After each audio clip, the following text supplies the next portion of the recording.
മുരളിയെ കളഞ്ഞിട്ട് പോയ ദേവിക പിന്നെങ്ങനെ ഇങ്ങോട്ട് തിരിച്ചു വന്നേ? അത് അങ്കിളിന് ആക്സിഡന്റ് പറ്റിയെന്നറിഞ്ഞ് അങ്ങനെ കാണാൻ വന്നതാ. പിന്നെ ഞാൻ പറഞ്ഞില്ലേ, ഒരു സഹായം ആവുമല്ലോ എന്ന് വിചാരിച്ച. ദേവിക അങ്കിളും അത്ര അടുപ്പത്തിലൊക്കെ പെരുമാറിയിട്ടുണ്ടോ? ഇവിടെ അടുക്കളയിൽ നിന്നതല്ലാതെ വേറെന്ത് പരിചയം അവര് തമ്മിലുള്ള? വേറെന്താ, ഒന്നുമില്ല. ഹോസ്പിറ്റലിൽ നിന്ന് ആന്റി അവളെ പറഞ്ഞു വിട്ടതല്ലേ? അതെ, പറഞ്ഞു വിട്ടതാ. അല്ല, മോളിതൊക്കെ എങ്ങനെ അറിഞ്ഞു? അതൊക്കെ ഞാൻ അറിഞ്ഞു.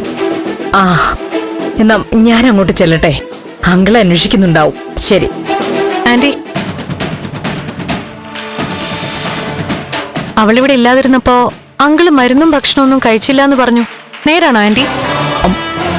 ഇതൊക്കെ ആരാ മോളോട് പറഞ്ഞത്? ചെറിയ ചെറിയ കാര്യങ്ങൾ പോലും പറഞ്ഞു പെരുപ്പിക്കുക വെറുതെ. അതൊരു ചെറിയ കാര്യമല്ലല്ലോ ആന്റി. അവളെ കാണാതായപ്പോ അങ്കിൾ അങ്ങനെ ചെയ്തെങ്കിൽ അവര് തമ്മിൽ ചെറുതല്ലാത്തൊരടുപ്പമുണ്ട്. അങ്കിൾ അവളെ അത്രയ്ക്ക് ഇഷ്ടപ്പെടുന്നുണ്ട്. സ്വന്തം ഭാര്യയ്ക്കും മക്കൾക്കും പറ്റാത്ത കാര്യം ദേവികയ്ക്ക് എങ്ങനെ പറ്റുന്നു? എന്താ അവര് തമ്മിലുള്ള ബന്ധം?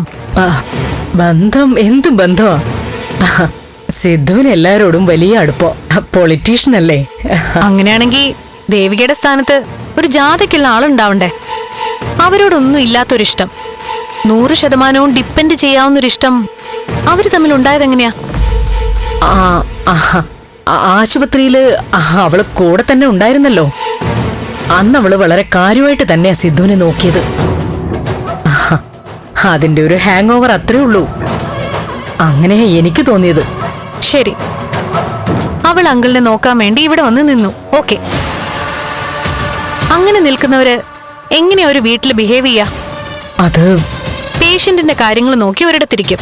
ഫ്രീ ടൈമിൽ അവർക്ക് കൊടുത്ത റൂമിൽ റെസ്റ്റ് ചെയ്യും. അത്രയല്ലേ ഉള്ളൂ. അത്രയല്ലേ ഇവളും ചെയ്യുന്നുള്ളൂ.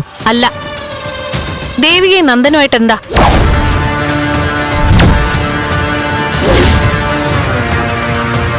എന്താ ആന്റി? എന്താ മോളെ അങ്ങനെ ചോദിക്കാൻ? അവര് തമ്മിൽ എന്താ ഇത്രയ്ക്ക് സംസാരിക്കാനുള്ള? മുരളിയുടെ ഭാര്യയായിരുന്നല്ലോ അവള്. ആ പരിചയം വെച്ച് മുരളിയുമായിട്ടുള്ള ബന്ധം ഉണ്ടായപ്പോഴും അത് അവസാനിച്ചപ്പോഴും നന്ദൻ ഉണ്ടായിരുന്നല്ലോ. പിന്നെ അതിൽ കൂടുതൽ എന്താ പറയാനുള്ളത്?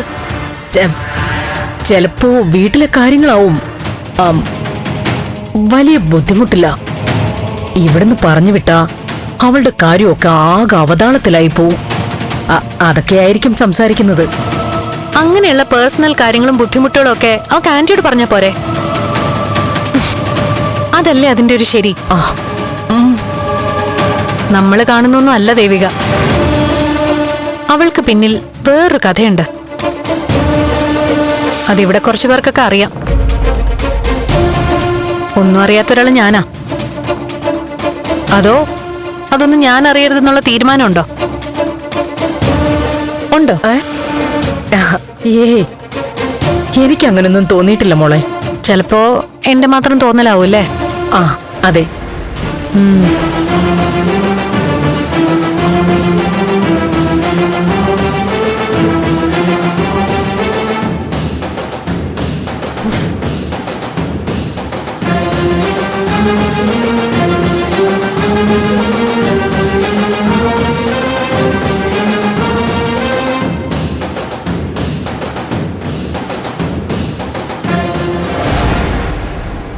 ഇനി ഈ ഒരു രാത്രിയിലെ സമയം കൊണ്ട് ഒന്നും ചെയ്യാൻ പറ്റില്ല. അപ്പോ ശാരിയും കാർത്തികനായിട്ടുള്ള കല്യാണം നടക്കും. മുരളീട്ടിന് ഒരു വിഷമമില്ല ഇങ്ങനെ പറയാൻ. എത്ര നാളായി ഈ കല്യാണം നടത്താൻ കാർത്തികേയൻ തീരുമാനിച്ചിട്ട്? നിങ്ങൾ രണ്ടുപേരും എന്തെങ്കിലും ചെയ്തോ? വല്ലാത്തൊരു ജാതകോ ദേവികയുടെ. ഈ പ്രായത്തിനിടയ്ക്ക് ഇത്രയും സങ്കടങ്ങൾ സഹിച്ചൊരു പെണ്ണ് ഈ ലോകത്ത് വേറെ ഉണ്ടാവില്ല. ഒരു മനുഷ്യന് ഇത്രയ്ക്ക് ക്ഷമയുണ്ടാവോ? എനിക്കതൊന്നും ആലോചിക്കാൻ കൂടി പറ്റുന്നില്ല. സ്വന്തം കാര്യം ഒരു തീരുമാനമാകുമെന്ന് പോലും ഉറപ്പില്ലാതെ നീണ്ടു നീണ്ടങ്ങ് പോവുക. അതിനിടയില് വീട്ടിൽ നിന്നുള്ള പ്രശ്നങ്ങൾ വേറെ. അല്ലാത്തൊരു ജീവിതം തന്നെയാ.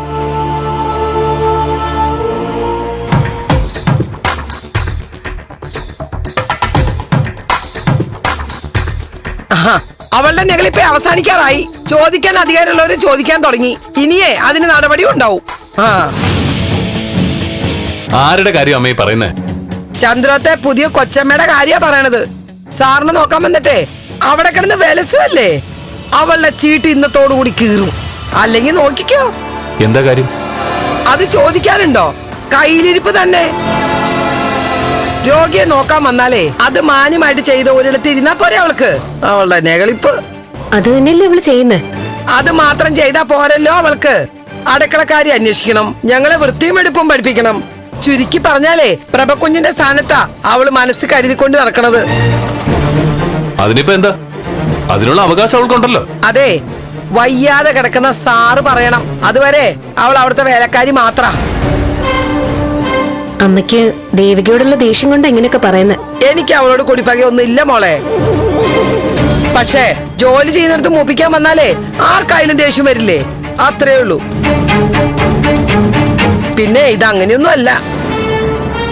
അവിടെ നന്ദന്റെ പെണ്ണ് താമസം തുടങ്ങിയിട്ടുണ്ട്. അതിനെന്താ?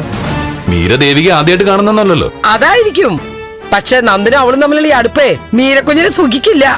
അത് പെണ്ണായിട്ട് ജനിച്ച ആർക്കായാലും പിടിക്കില്ല. അതിന് അവര് തമ്മില് ഒരേ ചോരയായിരിക്കും. പക്ഷെ ഇവള് സാറിന്റെ വേറെ ഭാര്യയിലുള്ള മോളാണെന്നേ മീരമോൾക്ക് അറിയില്ലല്ലോ.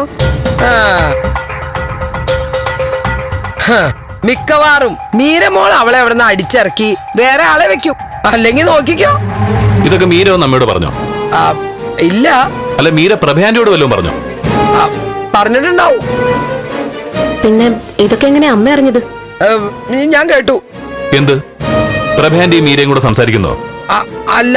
പിന്നെ പ്രഭക്കുഞ്ഞെ ജാനകി ഡോക്ടറോട് ഫോണിൽ പറയണത് ഞാൻ കേട്ടതാ. മീരമോള് പ്രഭക്കുഞ്ഞോട് ഈ കാര്യവും പറഞ്ഞേ ഭയങ്കരമായിട്ട് ചോദ്യം ചെയ്തത്രേ.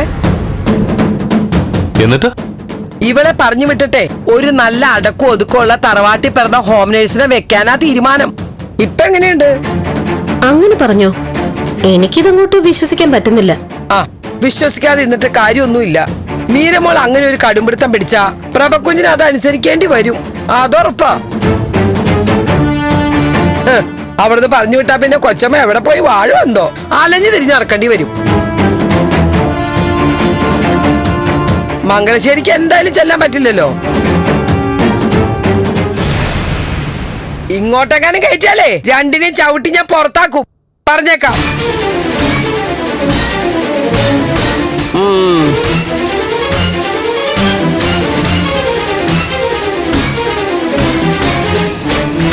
മീര ഇങ്ങനെ തുടങ്ങിയ കാര്യങ്ങൾ പിന്നെയും കൊഴിയുമല്ലോ. നിങ്ങൾക്ക് രണ്ടുപേർക്കേ ഒരു കുഴപ്പമുണ്ട്.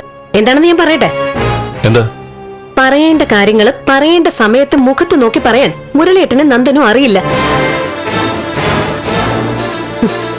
ഇവിടെ നടന്ന 99% പ്രശ്നത്തിനും കാരണം എന്റെ നോട്ടത്തിൽ അത് മാത്രമാ. ഇപ്പൊ തന്നെ നോക്കിക്കേ, മീര ഈ പ്രശ്നം പറഞ്ഞ് വഷളാക്കുന്നത് വരെ മിണ്ടാതങ്ങിയിരിക്കും. അത് തന്നെ നടക്കാൻ പോകുന്ന. നീ എന്ത് വേണമെന്ന് ഈ പറയുന്നേ? മീരയെ വിളിച്ചു നിർത്തി ഉള്ള കാര്യങ്ങളങ്ങ് തുറന്നു പറയണം. അവൾക്കത് മനസ്സിലാവും. ഇതിന് വേറെ ഷോർട്ട് കട്ടുകളൊന്നുമില്ല.